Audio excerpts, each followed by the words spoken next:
The global air filtration industry has a reputation for being rather parochial and rather resistant to change. Nevertheless, a very significant development has happened in recent weeks. A new standard has been introduced by the ISO organisation for the testing and the classification of air filters used in general ventilation systems. The reference for this standard is ISO 16890 or 16890. Of great significance is the fact that this standard has global applicability, and as if to reinforce that point, the decision making was 100% voted positive by all countries around the world. Until now, there was no such global standard. In America, the ASHRAE 52.2 standard dominated. In Europe, EN 779 was dominant. And in Asia and the Middle East, both standards operated side by side. And in fact, there were other standards for individual countries, such as Japan and China, which are also in use. With the new standard comes important benefits for specifiers and users of air filters, together with the global air filtration manufacturing industry. The standard recognises that air filters enhance air quality and therefore benefit human health. The standard is more intuitive. Both the filter testing procedure and the classification system are much more aligned with real-world pollution than existing standards. The standard is globally applicable, and this will eliminate confusion and also invalid attempts to compare results between existing different standards. The global applicability will also remove a barrier to trade.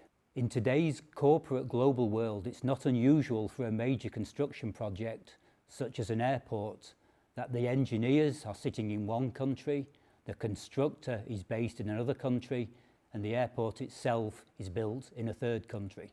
The standard will provide a level playing field for the air filter manufacturing industry.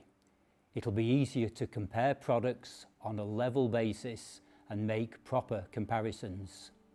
In my opinion, this will serve to drive innovation and customer benefit.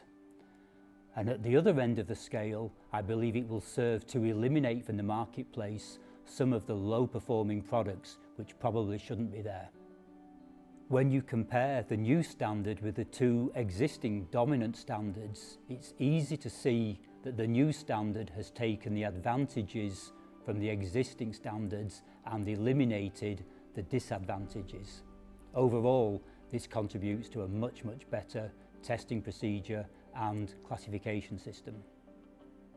One of the most significant advantages of the new standard is that it requires that filter efficiency must be measured against the fine particle fraction, so-called PM1.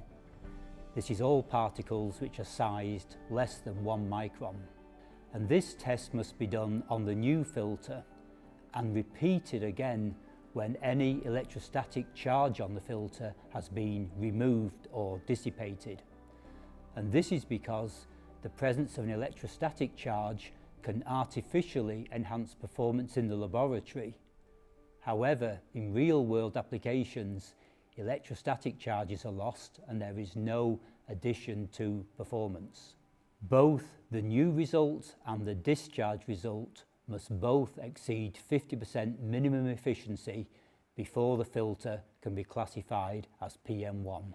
This is important because the medical and the scientific communities are increasingly reporting that it is the fine particles, the PM1 fraction, which are most hazardous to human health. Camfil strongly recommend the use of EPM1 rated filters to improve indoor air quality and improve human health.